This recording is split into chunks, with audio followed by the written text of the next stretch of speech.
ကိုပေါ်မှာများအားလုံးကိုစိတ်ဓာတ်ဒုက္ခကာယဒုက္ခလက်ချသောဒုက္ခနဲ့ပြည်စုံကြပါစေကြောင်းဥစွာပထမ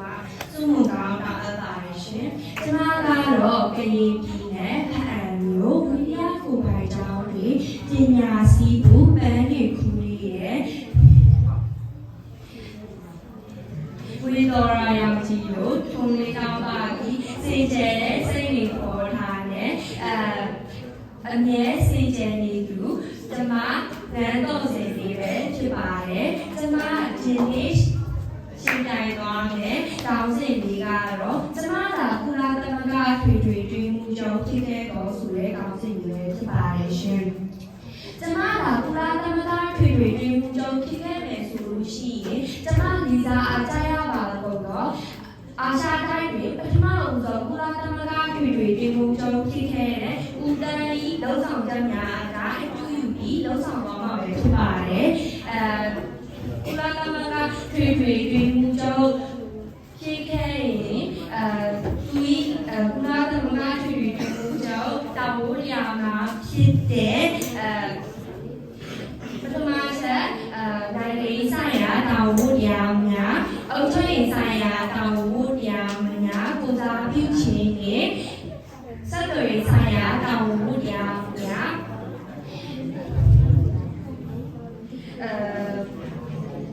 နေချင်ရေးဆိုင်ရာတာဝန်ရတို့ကို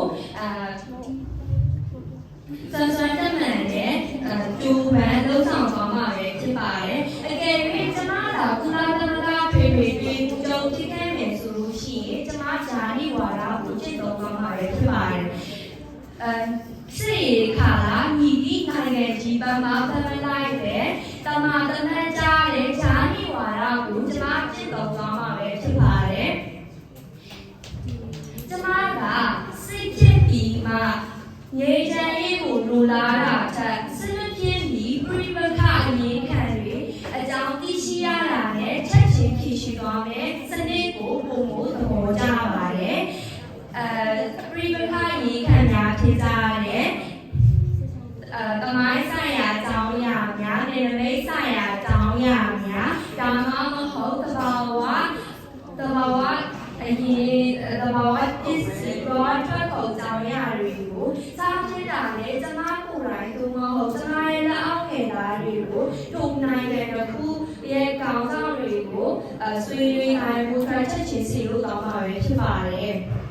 ပြီးတော့နိုင်ငံအသီးသီးမှာဒီကချတဲ့အချက်တစ်ခုရှိပါတယ်အဲ့ဒီအချက်ကတော့လူငယ်အခန်းကဏ္ဍပဲဖြစ်ပါတယ်အဲ့ဒီလူငယ်အခန်းကဏ္ဍမှာလူငယ်အခန်းကဏ္ဍဟာနေချမ်း၍လုပ်ငန်းစဉ်တွေမှာဒီကချတဲ့အချက်လို့ပြောလို့ရပါတယ်ဘာလို့လဲဆိုတော့သူတွေဟာ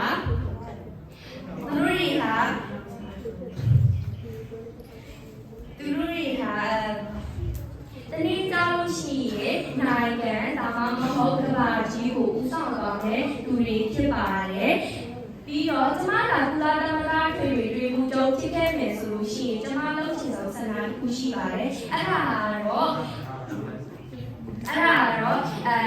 လူငယ်တင်ကြီးတစ်ခုကိုတည်ထောင်သွားမှာပဲဖြစ်ပါတယ်အဲ့ဒီလူငယ်မှာစစ်ဖြစ်ပြီးတဲ့နိုင်ငံတွေပြည်ပဖြစ်နေတဲ့နိုင်ငံတွေဒါမှမဟုတ်စီးရဲတဲ့နိုင်ငံတွေမှာ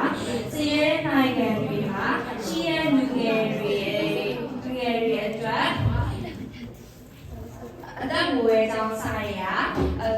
ကဏ္ဍများဘဝတုဒ္ဒနဲ့ဘုဒ္ဓနဲ့အပြင်ကျပြန်အောင်စာဖတ်ခြင်းခံကဏ္ဍများဒါမှမဟုတ်လူတွေနဲ့ပြောဆိုဆက်ဆံရမှာကြောင်းတဲ့လူငယ်တွေအတွက်လူတွေပြောဆိုဆက်ဆံရမှာ confidence ရှိနဲ့ပြောဆိုနိုင်အောင်လင်းချင်းပြီးတဲ့အခန်းကဏ္ဍတွေဒါမှမဟုတ်နိုင်ငံရေးဖြစ်စေစီးပွားရေးဖြစ်စေလုံးဝမှာပဲဖြစ်စေဦးဆောင်နိုင်အောင်လူငယ်တွေကို leadership training ကိုကျွန်မပေးသွားမှာပဲဖြစ်ပါတယ်အကယ်လို့ကျွန်မကကုလသမဂ္ဂကောင်းဖြစ်တဲ့လူဒီလူငယ်တွေကြီးကိုဒီထောင်နိုင်ခဲ့မယ်ဆိုလို့ရှိရင်ကျွန်မတို့ယူထားပြီးလိုက်တော့လူငယ်တွေဟာတနေ့သူတို့ရဲ့ညီမချက်အနောက်ကိုတည်တည်ချာချာလိုက်ပူသွားနိုင်ပြီးတော့ကဘာကြီးကလည်းပုံကောင်းမှုလာတဲ့ပုံကောင်းမှုအကျိုးပြုလာတဲ့လူတွေဖြစ်လာ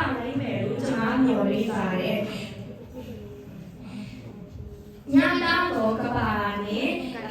ညလူဝင်းရည်ညသားတော်ကဘာကိုကျွန်မကုလသမဂ္ဂထိခဲ့ရေးဖန်တီးပြီးသွားမှာပဲဖြစ်ပါတယ်ညီသည့်အခြေအနေညီသည့်ဒေတာဖြစ်စေညီသည့်အခြေအနေပေါ်ဖြစ်စေလူမျိုးဘာသာကြာမလေခံယူပေါ်စာရေးအခြေအနေပေါ်ပြောဆိုပြည့်ပြည့်နဲ့ပြောဆိုလာခဲ့တယ်ဆိုလို့ရှိရင်ကျွန်မပြည့်ပြည့်နဲ့ညီယူသွားမှာဖြစ်ပါတယ်ပြီးတော့ယခုတချို့နိုင်ငံတွေမှာဆိုလို့ရှိရင်အမေရိကန်လေးတွေပညာသင်ကြားခွင့်ရတာတွေကိုလက်ထအခုဖြစ်တဲ့ဒီကမှာတွေ့ရှိရတာတွေရှိပါတယ်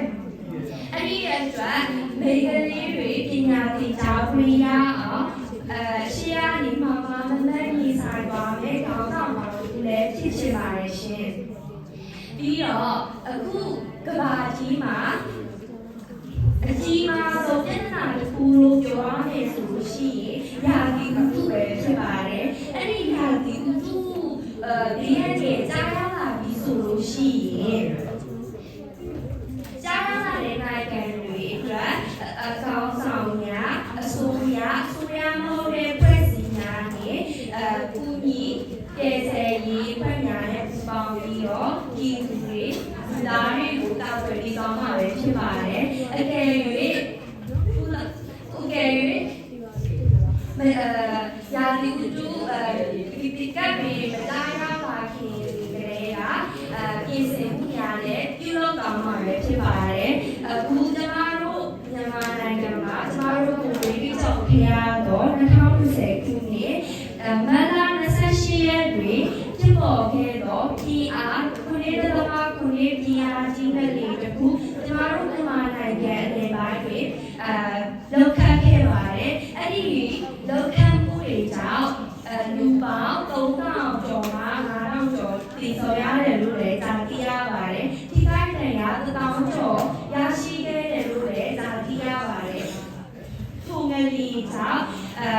စေဝါနေရေးပေါ်ကူညီလိုအပ်ချက်များလည်းဖြစ်ပေါ်ခဲ့ပြီးတော့တောင်းနေရှားပါမှုအိမ်များရက်စီခဲ့တဲ့အတွက်ဝေလိုအပ်ချက်တွေလည်းဖြစ်ပေါ်ခဲ့တဲ့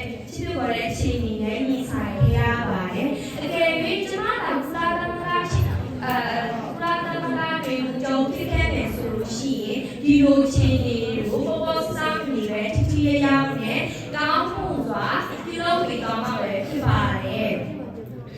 ဤကောင်းနေနဲ့ကျမတို့ကုလသမဂ္ဂတွေကြုံဖြစ်ခဲ့မယ်ဆိုလို့ရှိရင်များစွာသောရင်ဆိုင်မှုများနဲ့ရင်ဆိုင်ရမှာဖြစ်တဲ့အတွက်ထိုရင်ဆိုင်မှုများနဲ့ကောင်းမှုကိုနဲ့ကောင်းမှုကိုကြိုက်တွေ့နိုင်သွားမယ်လို့ညွှန်နေပါတယ်ကျမရဲ့စိတ်ကူစိတ်ဆန်လေးကိုနားဆင်တော့နားဆင်နေကြတဲ့ဆရာမများကေဖက်တန်ကြီးများဝိရပညာစီကူညီကြတော်ဒီကို